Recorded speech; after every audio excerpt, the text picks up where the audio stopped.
त्रिशतं द्वादशशिवकोटोलक्षाणि शीतस्तरिकानि चैव पञ्चाशदष्टोत्तरसहस्रसङ्ख्यमितच्युतं पञ्चपदं नमामि। अरिहन्त्यवासुयत्तं गणहरदेवीं गन्तीयं सम्मं प्रणमामि भक्तियुक्तो सन्नानमो वयं शिरसा इक्षाणि वन्ते श्रुतभक्तिकावगिसग्गो कौतसालुच्यं अंगो वंग्यपैने पावुडे पर्यम्य सत्य प्रणमामि योग फुबगय चूलिया चैव सत्तत्तैतुदं कायं चयनकालम् अंचेमि पूजेमि वन्दामि नमञ्चामि दुःखको बैलाव सुगै गमनम समाहि वर्णम जिनगुर संपत्ति होय मज्जम नवसो पार्वाणिक स्वाध्याय विलयम पूर्वाचन किमेन सगल कर्म त्यार्थम भाव पूजा वंदना समितम आचार्य भक्ति काय सगम करोमियम।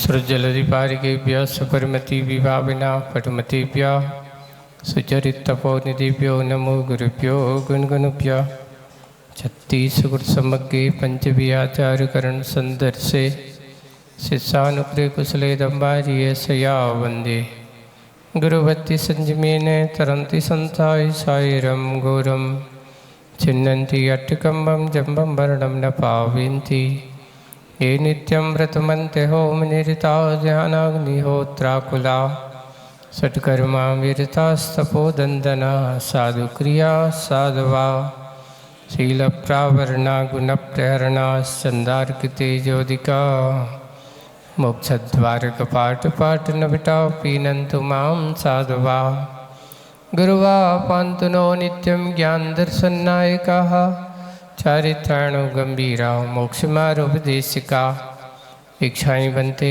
आयुर्भक्ति काउ सग्गो कौतसालुचेम समनान समदस संचर जत्ताणम पंचव्याचानम आर्यानम आराधि सदनानोपदेशानम वज्रयानम तिरुगुलपानयानम सभ्यसाहुनम से अनिष्कालम अंचेमि पूजेमि वंदामि नमंसामि दुःखको कमको बैलाव सुगई गमनम समाहि वर्णम जिन गुण संपत्ति होय मध्यम नमो अरिहंताणम नमो सिद्धाणम नमो आयरीयाणम नमो वज्रायाणम नमो लोहे सव्यसाहूणम।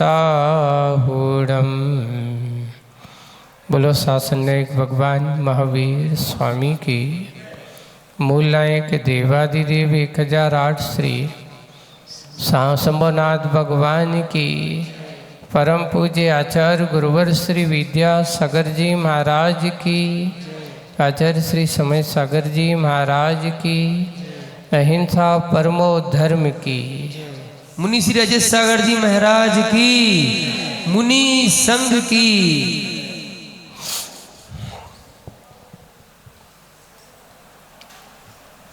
साधना और आराधना ये दोनों साधक के जीवन के दो प्रमुख अंग होते हैं। जो साधना होती है अपने आप को साधने के लिए की जाती है और आराधना जो है अपने आदर्श को अपने मन में समा करके उनके गुणों का स्मरण करना, उनको अपने मानस पटल पर बार बार याद करके उनको चिंतन का विषय बनाना, इसका नाम है आराधना। लेकिन आराधना का लक्ष्य आत्म साधना होना चाहिए, मात्र ऐसा नहीं कि हमने आराधना कर ली, भगवान का गुणगान कर लिया। भगवान का गुणगान करने का उद्देश्य है क्या, क्यों करना?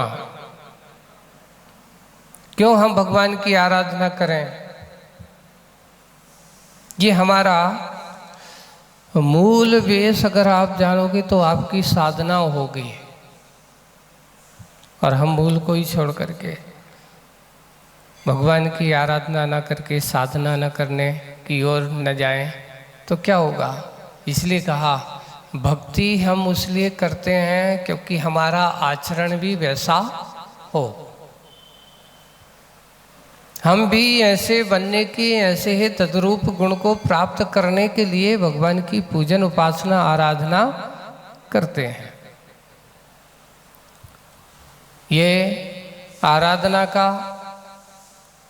और साधना का जीवन में अगर जिसने अंग बना कर के रखा हो, जिस मनुष्य ने, वह कभी अपने आप की और अपने आत्मा की आराधना नहीं कर सकता। एक और आपको बता सकते हैं कि जब हम अपने आराध्य को स्मरण करते हैं तो अपने अंदर की सोई हुई चेतना जागृत होती है। अपने अंदर की सोई हुई शक्ति को जागृत बनाने का कार्य किया जा सकता है।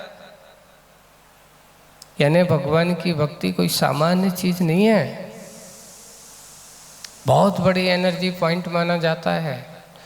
जिस समय हम भगवान की भक्ति करते हैं, जिस समय हम अपने से बड़े अपने प्रभु को, अपने गुरु को स्मरण करते हैं, तो उनके उस व्यक्तित्व को अपने मानस पटल पर हम उतारते हैं।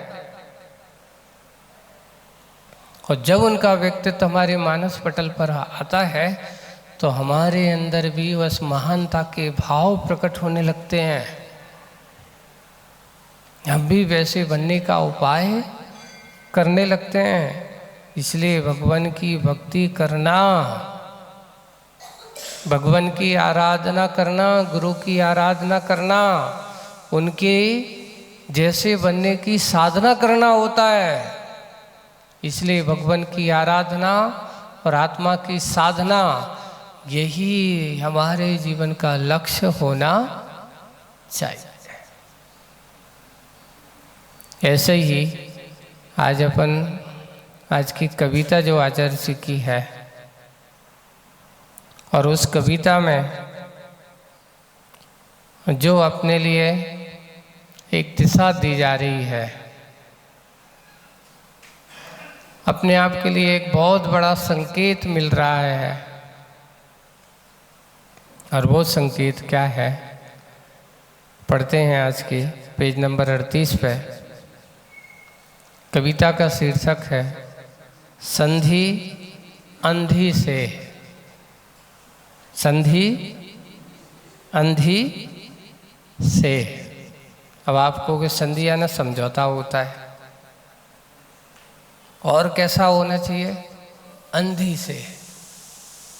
यानी जिस समय जो हम जिससे मिलना चाहते हैं या समर्पण जिसे होता है, उस समय संशय नहीं होता। और जहाँ संशय होता है वहाँ संधि नहीं होती। चलते हैं, पहले कविता पढ़ते हैं, फिर आगे उसकी बात करते हैं। इस बात को स्वीकारना होगा। किस बात को? आगे बताई जा रही है। इस बात को स्वीकारना होगा कि आंखों के पास श्रद्धा नहीं होती। कई लोग सोचे क्या कह रहे हैं महाराज, आश्चर्य लग रहा है। इस बात को स्वीकारना होगा कि आंखों के पास श्रद्धा नहीं होती, क्योंकि जब कुछ नहीं दिखता एकांत में आंखें भय से कांपती हैं। जब कोई दिखाई नहीं, अंधेरे में आंखें भी क्या होती हैं? कांपती हैं। और श्रद्धा अंधी होती है, किंतु श्रद्धा के पास उदारतर उर होती है। यानी उदारतर क्या होती है? उर यानी हृदय होती है, जिसमें मधुरिम सुगंध होती है, प्रभु का नाम जपती है। तभी तो सहज रूप से अज्ञेय किंतु श्रद्धे प्रभु से संधि होती है। किससे होती है? श्रद्धे प्रभु से संधि होती है, श्रद्धा अंधी होती है। अब आप कविता के अर्थ की गहराई में चलने की कोशिश करेंगे अपन। जैसे कि आपको उदाहरण के रूप में बताएं, कोई व्यक्ति कहीं से गुजर रहा है, रात का अंधेरा छाया हुआ है, अब डर लगा रहता है कहीं कोई जीव जंतु ना आ जाए, है ना। कोई पैरों के कुछ दिखाई नहीं दे रहा है। प्राय करो जो किसानी करते हो उनसे पूछना, क्योंकि जो किसानी नहीं करते, जो अंधेरे में जाने की बात ही नहीं, शहरों में रहने वाले, उनसे कोई पता नहीं चलता। जो रात के अंधेरे में चलते हैं और रातों में भी खेतों में काम करते हैं, उनके मन में ऐसा भय पनपता है।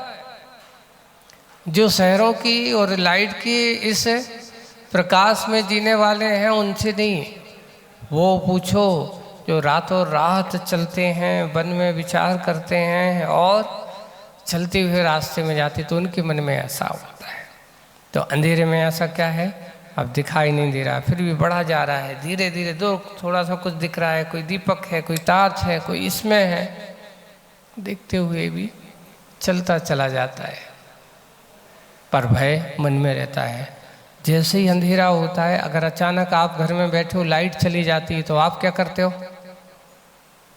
एक और बात है, एकदम उजाले के बाद और जब पूरा एकदम लाइट चली जाती तो 2-5 मिनट तो आदमी को कुछ दिखाई देता ही नहीं। 2-4 मिनट के लिए कहना चाहिए, वो उस समय एकदम झटके से नहीं उठना चाहिए। थोड़ा सा वेट करो, अपनी आंखों को बनाओ, तैयार करो। क्यों? एकदम प्रकाश से अंधेरे में जाते हैं तो आदमी को क्या होता है, एक धुंधलापन दिखाई देता है। अपन बहुत तेज प्रकाश से अपने कमरे में जाओ तो 2-4 मिनट या 2-4 सेकंड में ऐसा लगता है कि कुछ दिखाई नहीं दे रहा है, और अचानक अंधेरा आ जाए। जैसे ही अंधेरा आता है तो आदमी को कुछ समझ में नहीं आता, क्या करूं, कहाँ जाऊं, कैसा करूं। अब जा रहा है, मान लो अंधेरे में आप लोग अपने घर में जाते हो, लाइट के बोर्ड की ओर जाओगे, या कोई इन्वर्टर है उसकी ओर जाओगे, या कोई मोमबत्ती आदि है वहाँ जाओगे, उजेला तो करना है, तो कैसे चलते हो? अनुमान से चलते हो, कहीं कोई टकरा ना जाए। आपकी आंखों की दशा क्या होती है उस समय? महाराज हमें तो दिखता तो है नहीं, पर आपकी आंखें भी कांपती हैं। वही आचार्य जी कहते ना कि जब चारों तरफ अंधेरा दिखता है, भय से आपकी आंखें भी कांपती हैं। ऐसी उस समय उसके अंदर श्रद्धा कैसी, अब क्या होगा, अब क्या होगा, अंधेरे में हम कैसे पहुंचेंगे, कैसे ढूंढेंगे। माचिस अगर आपके समय सही स्थान पर रखी तो मिल सकती है, अगर नहीं है तो फिर वो अंधेरे में खोजना पड़ता कहाँ रखी है। ये सब चीज़ों को व्यवस्थित रखना। एक और है अपनी आता, देखो श्रद्धा को यहाँ अंधी कहा, क्यों? किसके मन में क्या है आपको पता है? दिखता है? नहीं दिखता। कौन के किसके मन में क्या समाया, क्या क्या विचार चल रहे हैं, उसके हृदय में किसके प्रति, भगवान के प्रति, गुरु के प्रति, शास्त्र के प्रति, या व्यक्तिगत प्रति, किसको किसके मन में क्या चल रहा है, किसी को नहीं दिखाई देता। आदमी का चेहरा तो दिखाई देता है, पर उसके मन के विचार दिखाई नहीं देते। श्रद्धा क्या होती है? क्योंकि श्रद्धा दिखती नहीं, दिखती क्या है? दोनों में बहुत अंतर है। दिखती जो है वो क्या है, उसकी अभिव्यक्ति दिखती है। जैसे भक्ति, श्रद्धा की अभिव्यक्ति का नाम है जब हम उसको अभिव्यक्त करते हैं तो वो भक्ति के रूप में दिखाई देती है। ये बड़ा श्रद्धालु है, प्रतिदिन भगवान की पूजन पाठ, अपने आराध्य को मानने वाला। अब इसको अपन उदाहरण से समझे कैसा होता है। ये बताओ, अभी यहाँ लाइट जल रही है ना? लाइट जल रही है, आपको क्या दिख रही है? लाइट का बल्ब दिख रहा है ना? आपको क्या है, बल्ब क्यों जल रहा है? क्योंकि इलेक्ट्रिसिटी सप्लाई होने से या करंट की सप्लाई होने से वो जल रहा है। अगर जैसे ही लाइट यहाँ से जाती है आपका बल्ब बंद हो जाता है। अब आपको क्या हो गया? भरोसा हो गया कि लगता है करंट की सप्लाई बंद हो गई, इसलिए बल्ब क्या हो गया? बंद हो गया। अब ये बताओ, आपको वो करंट दिख रहा है?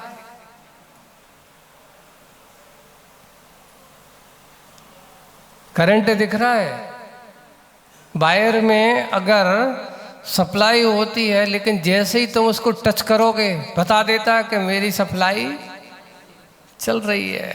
आपको झटका देता है, आप एकदम सजग हो जाते हो कि भाई मैं तो सोच रहा था कि इसमें करंट नहीं है, करंट दिखता नहीं। जैसे वायर में करंट है, बल्ब जल रहा है, उसकी अभिव्यक्ति हो रही है, वैसे ही श्रद्धा भी आदमी के अंदर होती है। कैसे? करंट की भांति। श्रद्धा कैसी होती है? करंट की भांति। और भक्ति कैसी होती है? बल्ब की भांति।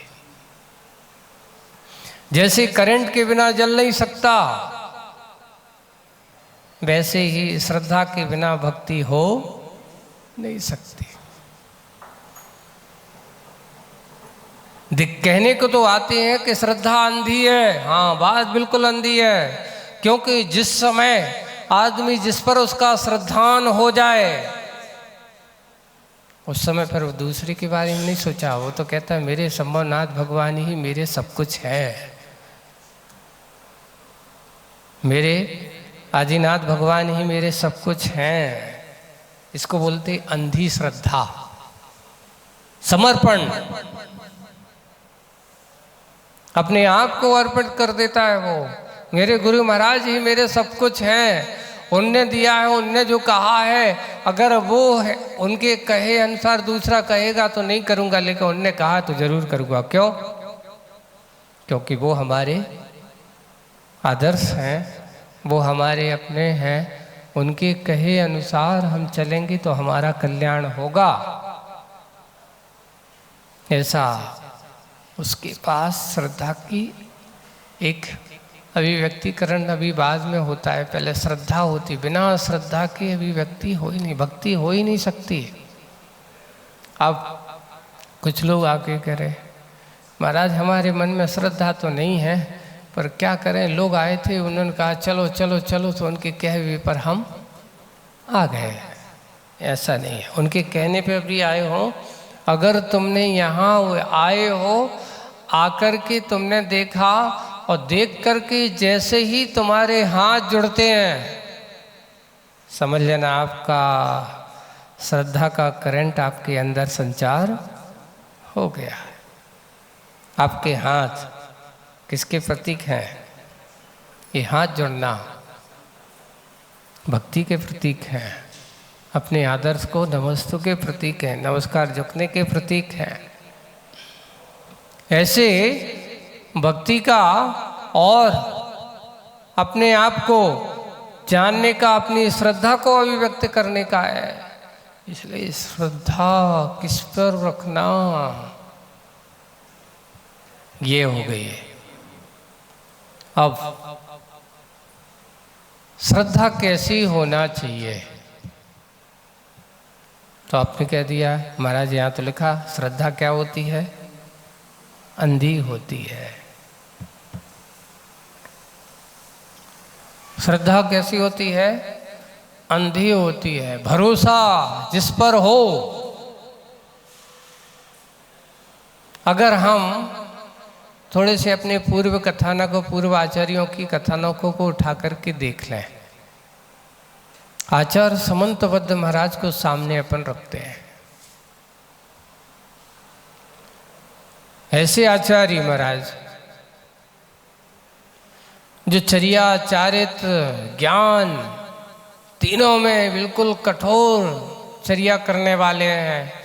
ज्ञान के बारे में उनके बारे में हम कहा जाते हैं, जहाँ जिस देश में जाते, जहाँ भी जाते, वे अपने उस ज्ञान दर्शन की ज्योति से बड़े बड़े विवाद, बड़े संवाद, उस समय ये होते थे, कंपटीशन होता था, वाद विवाद, जैसे अपन कहते हैं ना, वाद विवाद प्रतियोगिता होती ना, एक विषय दे दो, एक उल्टा बोलेगा, एक सीधा बोलेगा। तो ऐसे इस प्रकार यहाँ ये कहा जाए, उस समय पहले ऐसे धर्म का डंका बजाने के लिए आचार्य समंतबद्ध महाराज ने जाकर के उन्होंने लिखा है कि मैंने जगह जगह जाकर के अपने धर्म की बात को रखा, धर्म के सिद्धांत को, अपने वीतरागता के स्वरूप को रखा, मुझे भगवान के उस स्वरूप को समझा और समझ करके उन्होंने लोगों को बताया। लेकिन बीच में उनको भी असाता कर्म का उदय आया। कैसा असाता कर्म का उदय आया? ऐसी व्याधि हो गई जिसको कहते भस्मक व्याधि। भस्मक व्याधि, उसमें ऐसा होता है जितना खिलाते जाओ वो खाता जाएगा, और बाद में पता चला कि पुनः कहता है कि मुझे भूख लगी, सब कुछ भस्म होता चला जाएगा। इसको कहते हैं भस्मक व्याधि है। इसका उपाय क्या है? इसको कैसे ठीक किया जा सकता है? तो उनके गुरु महाराज उस समय जो थे, बड़े मुनिराज, उन्होंने कहा कि भाई तुम अब मुनि मुद्रा में तो संभव है ही नहीं, क्योंकि एक बार भोजन करने से ये व्याधि मिटने वाली नहीं है।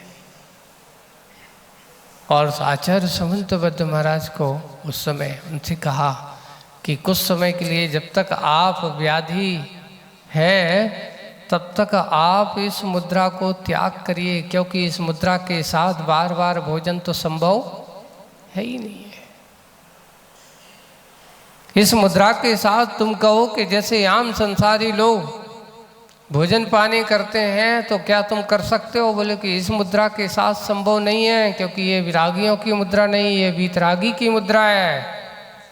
और बात लिखा है कि ये वीतराग मुद्रा का प्रभाव इतना होता है कि बड़े से बड़े रागी जिन्हें देख करके भी नतमस्तक हो जाते हैं। यहाँ राग का त्याग किया जाता है। उन्होंने अपने मुनि पद को छोड़ा, लेकिन अपने श्रद्धा भाव को नहीं छोड़ा। श्रद्धान किस पर है? आज भी है। मुनि पद छूटा जरूर है, मजबूरी के कारण, बीमारी के कारण, लेकिन श्रद्धान उन्हें उस वीतराग धर्म पर है। वीतराग धर्म से विपरीत नहीं है।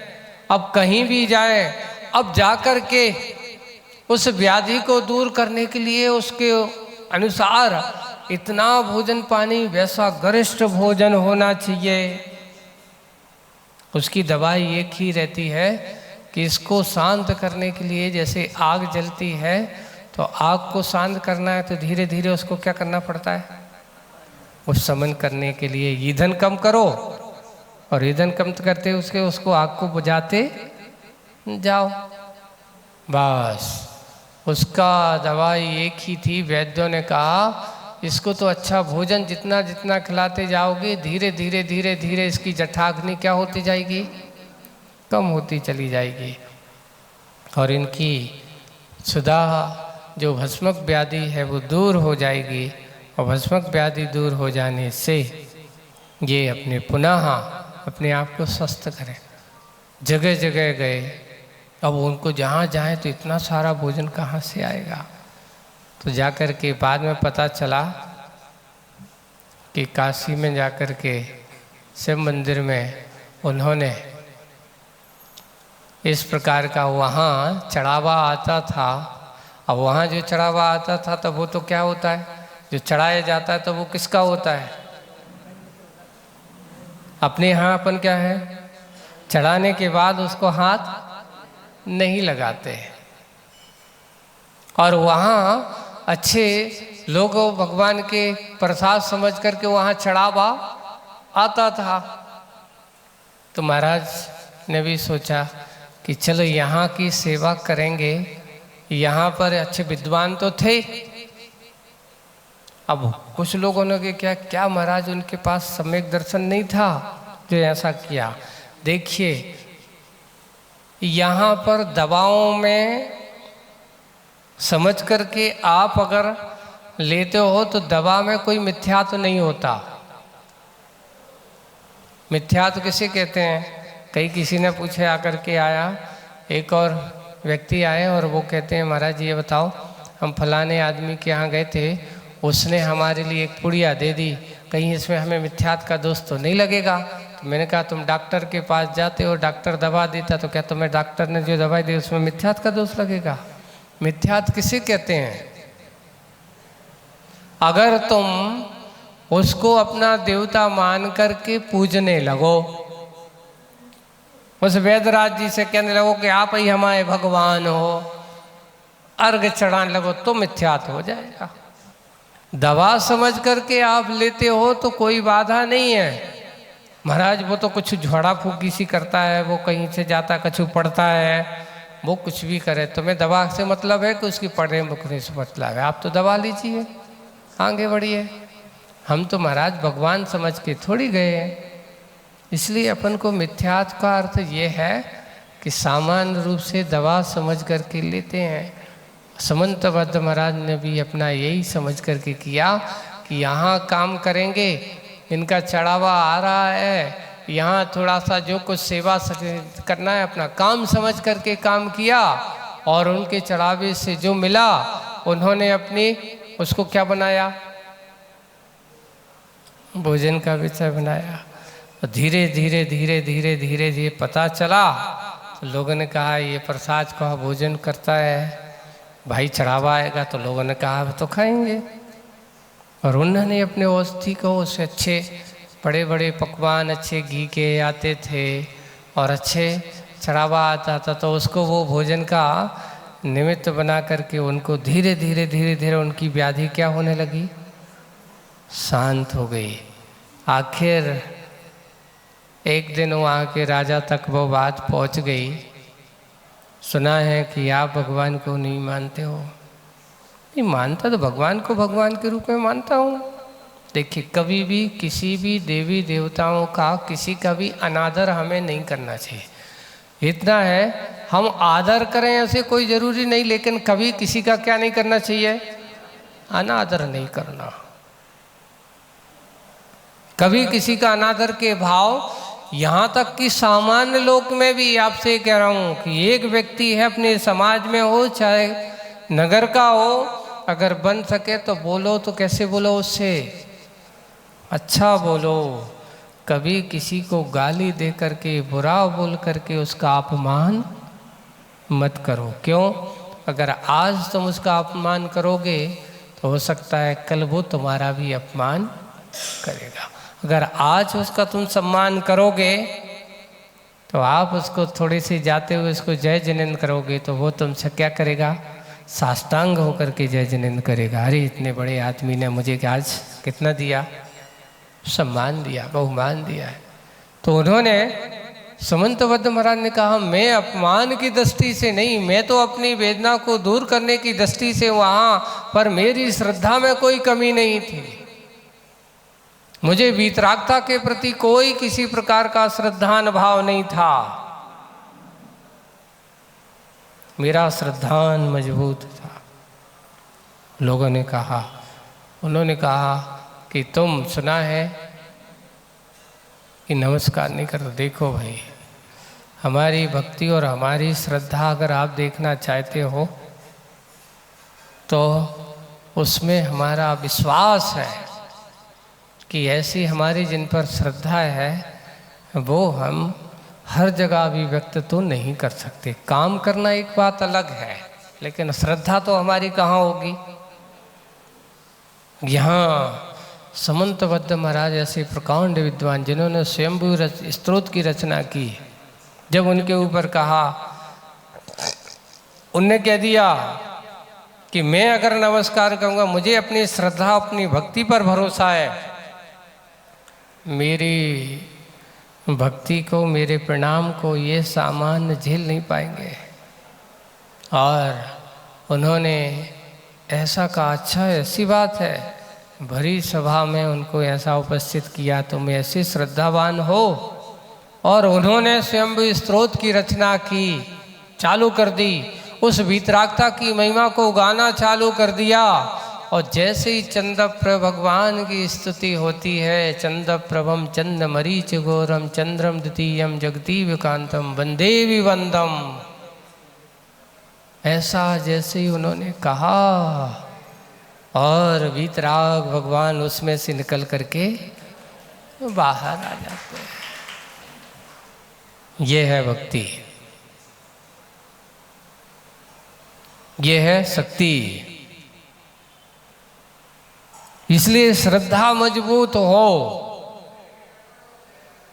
हमारी श्रद्धा अगर अच्छी एक पर टिकी हो तो बड़े से बड़ी विपरीत परिस्थिति में भी आपकी वह श्रद्धा आपको कभी गाफिल होने नहीं देगी।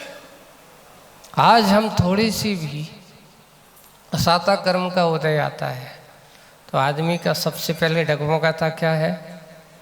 श्रद्धान डगमगाता है। वो कहता है नहीं। कई लोग तो ऐसे भी मिल जाते हैं कहने वाले कि तुम ज़्यादा भगवान की माला फेरते हो, तुम भक्ति करते हो, तुम्हारे ऊपर संकट आ रहा है, एक काम करो तुम बंद कर दो।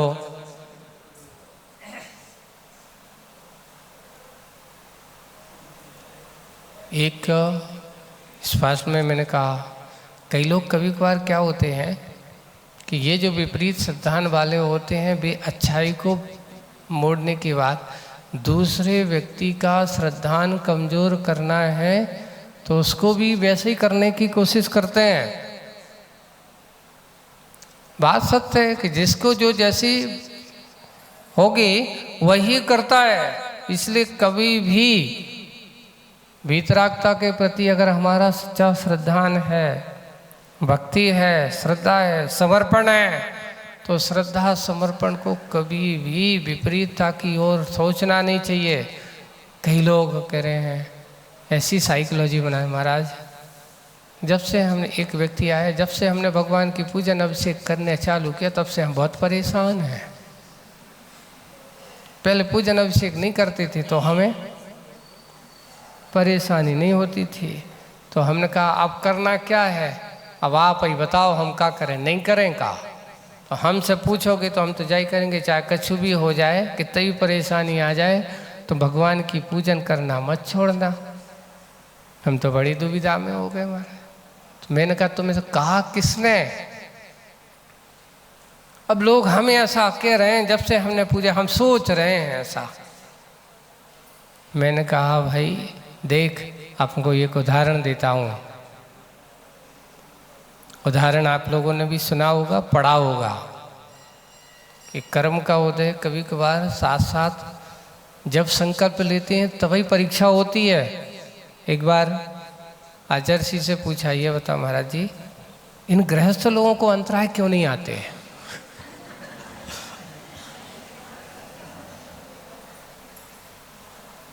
हम लोगों को अंतराय क्यों आते? तो आचार्य जी कहते, ये बताओ अंतराय का संकल्प तुम्हारा है कि उनका है? क्यों? उनको अगर आ भी जाए तो भी निकाल करके क्या करते हैं? कौन फेंकेगा? अगर भोजन करते करते आपके मुंह में अगर बाल आ गया तो निकाल के आप क्या कर देते हो? बाहर फेंक देते हो, ऐसा करते कि भोजन फेंक देते हो? क्यों? जिसका नियम होगा उसको ही तो परीक्षा होगी। अब एक जैसे है, ये बताओ तुम्हारा पैदल चलने का नियमन है? बोले कि हाँ है। अगर मान लो तुम्हारे साथ वो श्रावक चल रहा है, चलते चलते थक जाए तो वो क्या करता बताओ? गाड़ी दिखती तो बैठा और आगे भाग जाता। क्यों? पैदल चलने का नियम तुम्हारा है कि उसका है? वो चल तो रहा है लेकिन चलते हुए भी उसका संकल्प नहीं है, इसलिए चलने का पुण्य जो है, पैदल चलने का जो संकल्प है उसका ही है, इसलिए परीक्षा किसकी होगी? पैदल चलने वाले की। ऐसे ही फिर बाद में एक बताओ, आचार्य जी ने एक बहुत अच्छा उदाहरण दिया। फेल कौन होता है? जो परीक्षा में बैठे है। और परीक्षा में बैठने के पहले ये बताओ, स्कूल कॉलेज में एडमिशन लेना पड़ता है कि नहीं? जिसने एडमिशन ही नहीं लिया वो फेल और पास होगा? अरे जब एडमिशन ही नहीं है तो फेल पास कैसे होगा? बस यही ध्यान रखना, संयम की कक्षा में अगर अपना एडवांस वो एडमिशन लिया है तो अब तुम्हारी क्या होगी? परीक्षा तो होगी। ये अंतराय तुम्हारे पेपर हैं, ये तुम्हारी क्या है? ये परीक्षाएं हैं। बस चलते चलो, ना जाने किस रूप में, कैसे कैसे रूप में आपकी ये परीक्षाएं हो सकती हैं। इसलिए कभी अपना श्रद्धान डगमगाना मत। क्यों? क्योंकि जिसका श्रद्धान डगमगाता है वही परीक्षा में फेल होता है, और जिसका श्रद्धान मजबूत होता है वो कभी परीक्षा में भरोसा रखो। अगर हमारा भरोसा मजबूत है तो कभी फेल होने वाले नहीं हो, और जिन पर भरोसा नहीं है वो कभी पास ही नहीं हो पाते, डगमगा जाते। ऐसे ही सबसे पहले कोई भी काम करें, हमारा संकल्प होना चाहिए, तब उसको हमें पुण्य मिलता है। हम लोगों से कहते ये बताओ, हमारे यहाँ परिवारों में, जैन समाज में एक ऐसा कल्चर है कि लोग अष्टमूल गुण का पालन तो सहज में हो सकता है, लेकिन ये ध्यान रखो, सहज में हो सकता है, होता रहता है, पालन करता रहता है, लेकिन संकल्प नहीं होता। अगर अष्टमूल गुण का संकल्प नहीं है तो वो अष्टमूल गुणधारी नहीं है। कई लोग हम तो खाते ही नहीं है तो क्या लेने नियम?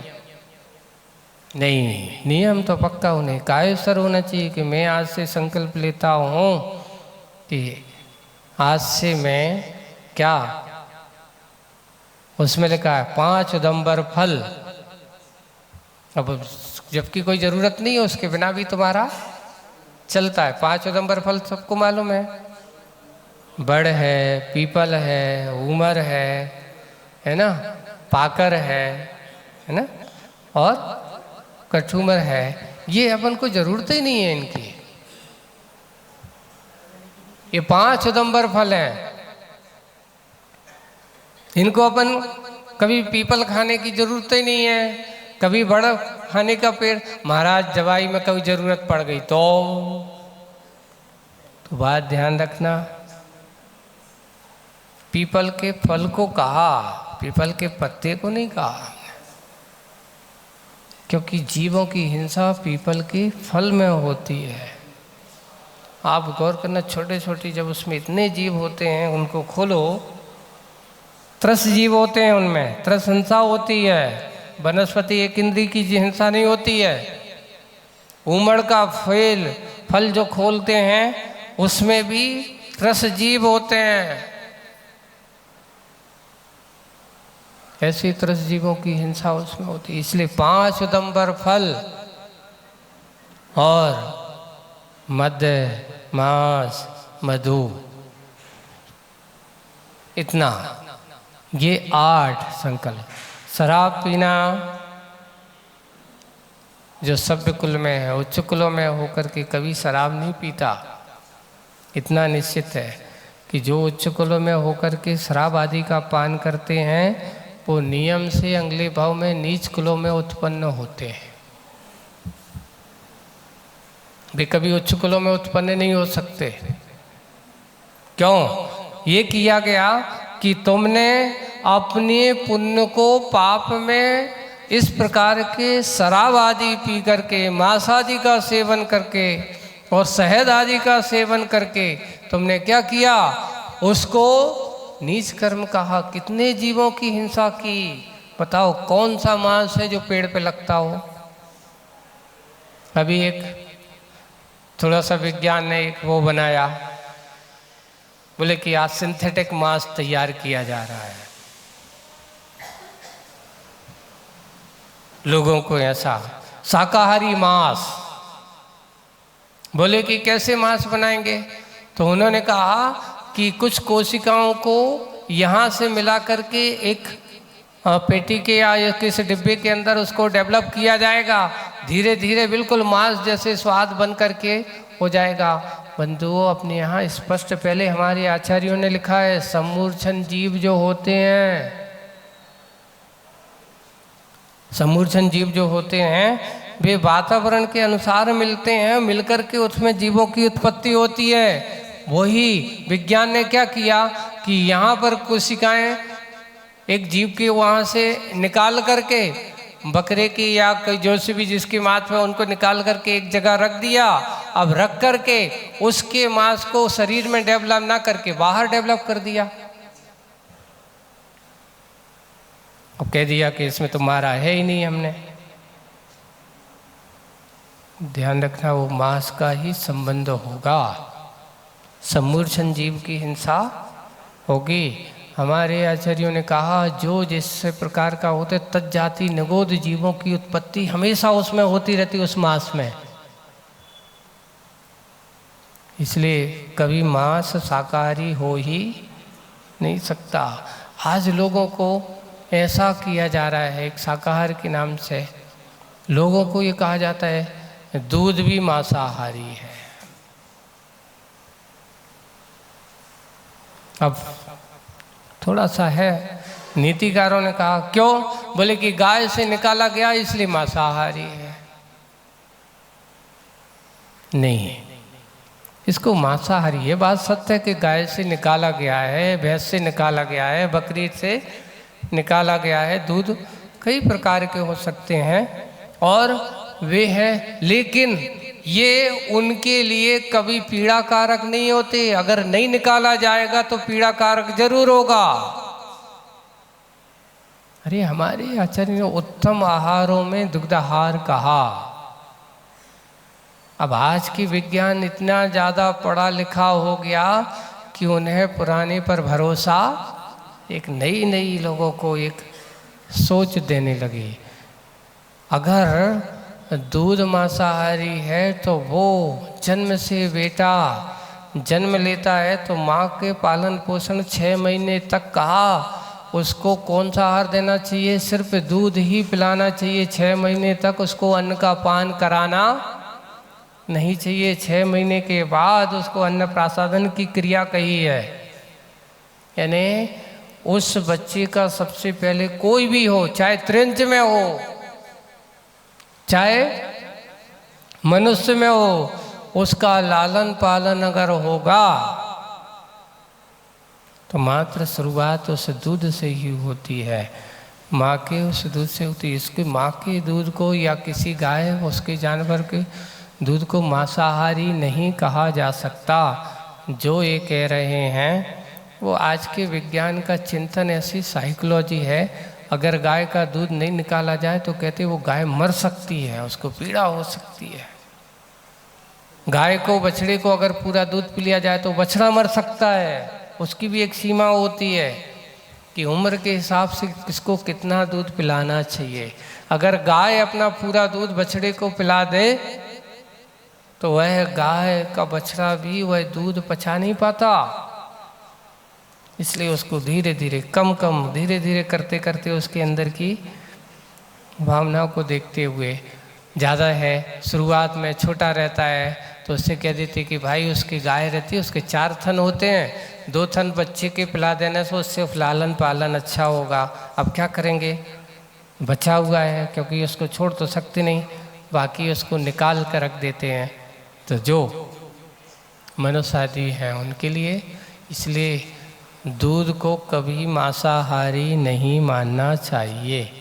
अब आज के विज्ञान और जो आज के लोगों को ऐसा पढ़े लिखे लोग कहने लगे हैं, ये उनकी, हमारी भारतीय संस्कृति कहती है, भारतीय संस्कृति में उत्तम आहार में कहा जीवन की शुरुआत का आहार अगर होता है तो दुग्धाहार होता है, वो मांसाहार नहीं होता। न मांसाहार है न कभी होगा। इसलिए दूधो नहाओ पूतो पलो, ये हमारे लोगों का आशीर्वाद होता था।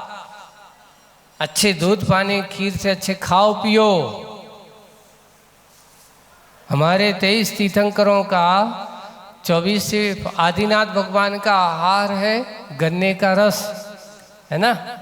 लेकिन 23 तीर्थंकरों की पालना किससे हुई? क्षीरान, ऐसा शब्द दिया है। क्षीर यानी दूध में बने हुए चावल की खीर से उन्होंने क्या किया? पालना की है।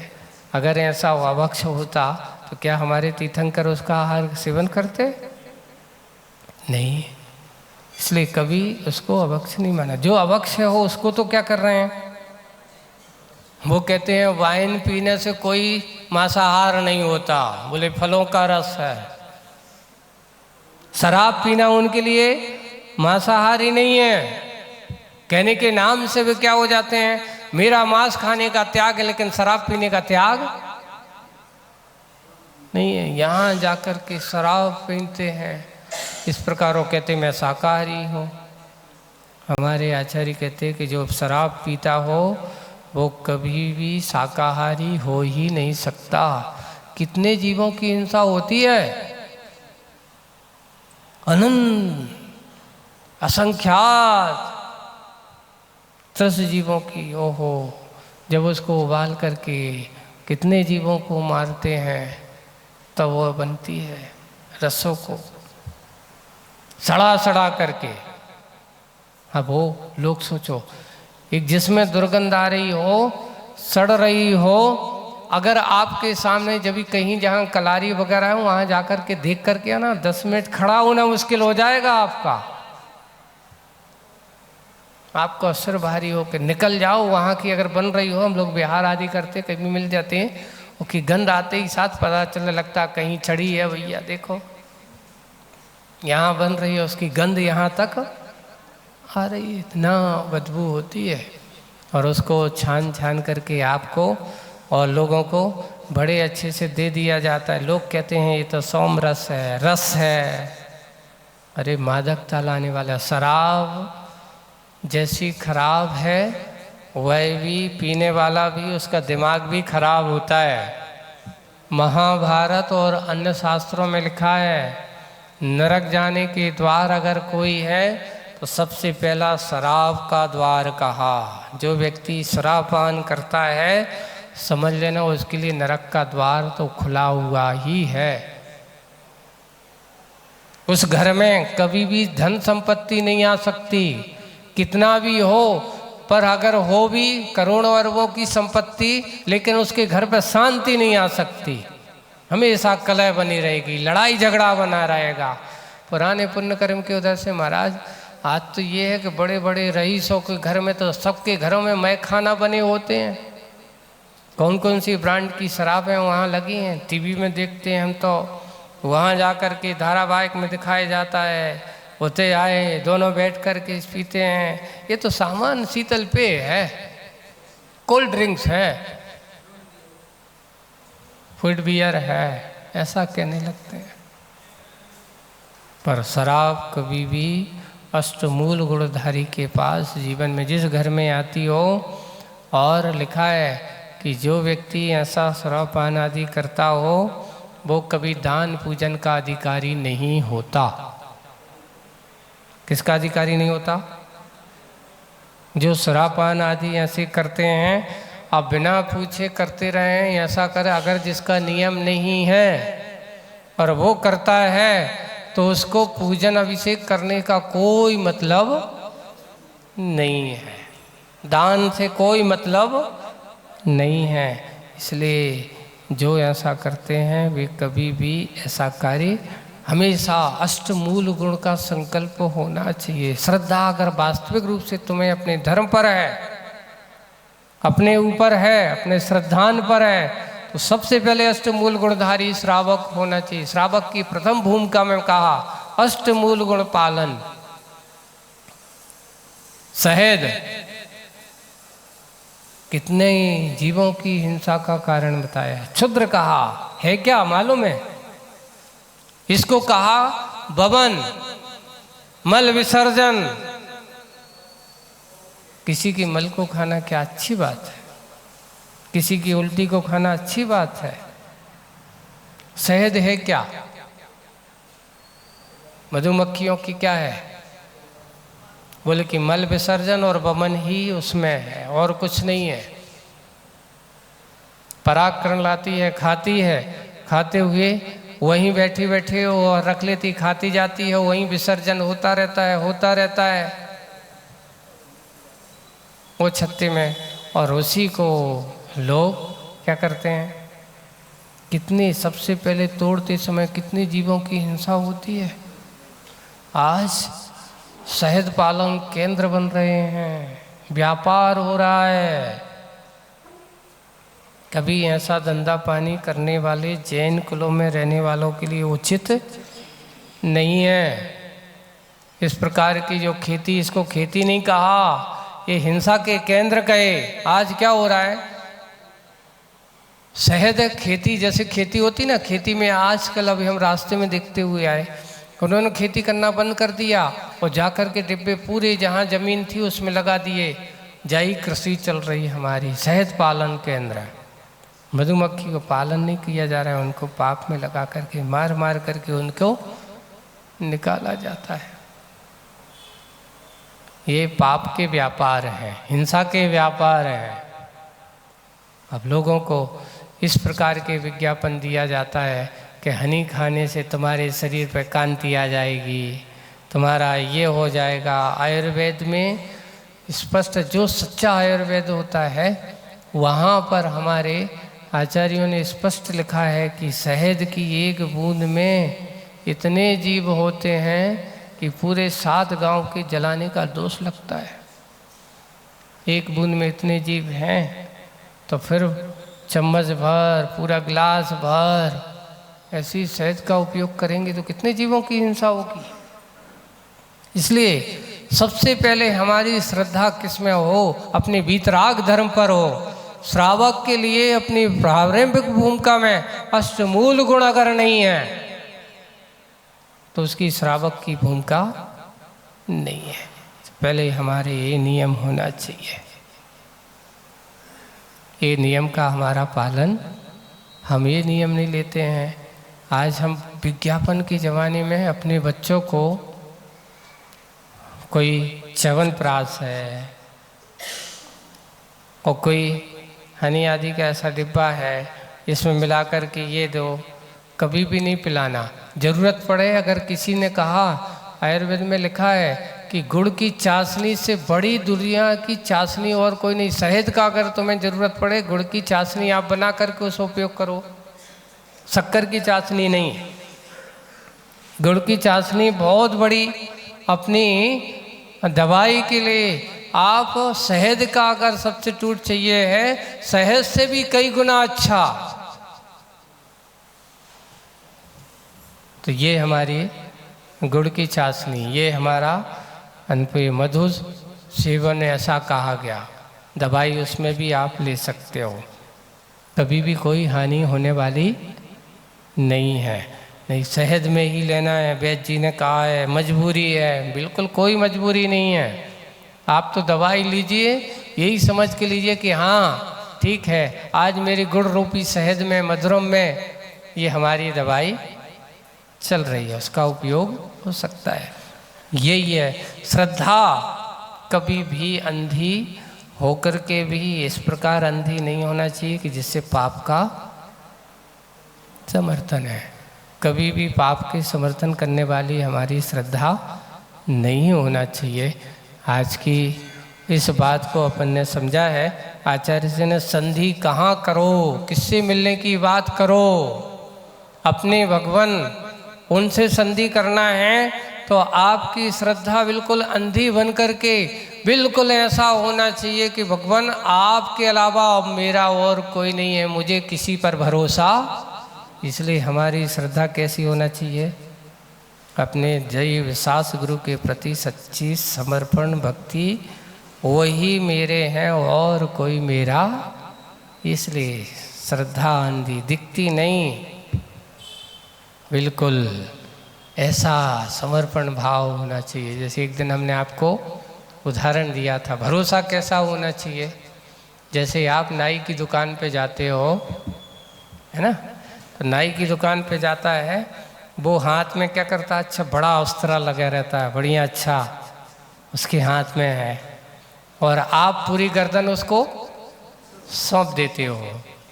बाल काटता है, कैंची से काटता है, चाहता तो वो तुम्हारे क्या कर देगा, लेकिन आपको भरोसा होता है नहीं, ये मेरे बाल काटेगा, ये मेरी दाढ़ी बनाएगा, है ना, वो मेरे गाल नहीं काटेगा, मेरा गला नहीं काटेगा। वैसे ही वो कहता है जैसा करता है आप वैसा करते चले जाते हो। वैसे ही हमारे आचार्यों ने कहा कि भगवान की वाणी ऐसा है, वैसा ही करना है। जैसे नाई के इशारे पे वो कहता है नीचे करो, तो धमका कर देते हैं, ऐसा कर देते हैं। राष्ट्रपति भी हो, बड़े बड़े प्रधानमंत्री, राजा महाराजा भी हो, तो नाई के सामने भी भाई भैया जे जाओ, जैसी तुम कहो वैसा कर देंगे। क्यों? क्योंकि तुम हमारे बाल ही काटोगे, गाल नहीं काटोगे। भरोसा ये होता है। ऐसे ही हमारा भरोसा कैसा होना चाहिए? श्रद्धा। जैसे नाई के सामने वो बाल बनवाने के सामने वो जैसा करता है वैसा आप करते चले जाते हो, ऐसे ही अपने सच्चे देव सासगुरु पर भरोसा होना चाहिए, संशय नहीं होना चाहिए। श्रद्धा हमारी ऐसी होना चाहिए। ऐसी श्रद्धा अभिव्यक्ति का समय अपना कल से परिराज पर्यूषण आ गया है ना। आज कौन सी दिन है? आज हमारे बुंदेलखंड में कहते बोले आज धासन चौथ है, अरे आज चतुर्थी है, और कल से इसको ऋषि पंचमी भी बोलते हैं। इसका व्रत होता है, पंचमी को ऋषि पंचमी भी कहा जाता है। प्रायकर मारवाड़ में जो छोटे छोटे बच्चे होते ना, वो करीब 8-10 साल से ऊपर, उस दिन भी ऐसे बच्चे ऋषि पंचमी का व्रत करते हैं। बालक बालिकाएं नहीं, ऐसे ऋषि बनने जैसे हमारे बच्चे बने, मुनि बने जैसे बने, तो उसको ऋषि पंचमी। और पंचमी से लेकर के 5 दिन तक पंचमेरु के उपवास भी कई लोग करते हैं, जो लगातार जो करते हैं ना, पुष्पांजलि उसका नाम भी एक ऐसा मिलता है शायद। तो इसलिए 5 दिन तक पंचमेरु की पूजन भी की जाती है। तो इसके लिए 5 दिन के ये लगातार उपवास, एक नहीं लगातार उपवास करते तो उसको पुष्पांजलि व्रत माना जाता है। ऐसा कुछ पंचमेरु व्रत भी कहते हैं। और बहुत सारे ऐसे कई लोग जो साधक हैं, जो 10-10 उपास करने के मन भी बनाए हैं, चलते हैं। कल से हम धर्म आराधना का ये महोत्सव हम सब मनाएंगे भक्ति भाव के साथ, अच्छे श्रद्धा के साथ और विशुद्धि के साथ। ये 10 दिन हमारे धर्म आराधना के होना चाहिए, धन आराधना के नहीं होना चाहिए। अगर हम इन दिनों में धन के पीछे भागे तो ध्यान रखना 365 दिन उसके पीछे भागते रहोगे, धर्म तुम उसके पास आ नहीं पाओगे। और 10 दिन अगर तुम धर्म के साथ चल करके अपनी आराधना करोगे तो आपके धन तो तुम्हारे आसपास घर बैठे, अगर तुम नई भी दुकान पे जाओगे तो घर बैठे लेके आएंगे लोग कि भैया जो हमारा पैसा ले लो। क्यों? क्योंकि आपके जीवन में पुण्य अगर है तो जंगल में भी बैठ जाना, वहाँ भी तुम्हारी दुकान चलती रहेगी। और अगर पुण्य नहीं है तो बाजार के नहीं, मेन मौके की दुकान पे भी बैठे ना तो भी मक्खी भगाते रहोगे। क्यों? ये भी विशेष बात है, जहाँ से सब कुछ मिलता है उसको कभी छोड़ना नहीं चाहिए। और धर्म से बड़ी चीज़ दुनिया में और कोई नहीं है। अब क्या करें, पढ़े लिखे लोग हैं, अरे ये सब मूर्खता की बातें हैं, ये सब बातें पर भरोसा हम नहीं करते।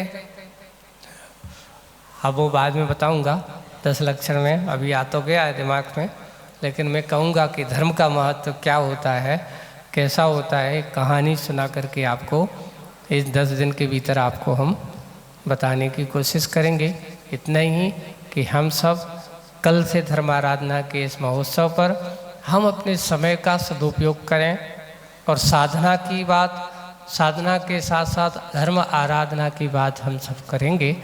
ऐसे ही सब करते हुए अपना जीवन को धन्य बनाने की कोशिश करें। बोलिए परम पूज्य आचार्य गुरुवर श्री विद्यासागर जी महाराज। जिनवाणी स्तुति। ठीक कल 6 बजे यहाँ अभिषेक प्रारंभ हो जाएगा। इसमें कोई वो नहीं, जितने भी हमारे श्रावक श्रेष्ठी और शांति धारा कर्ता परिवार जो आज निर्णय हो चुके हैं वे बिल्कुल तैयार होकर के आ जाएंगे। उसमें समय का बिल्कुल यानी 6:45 बजे आना है।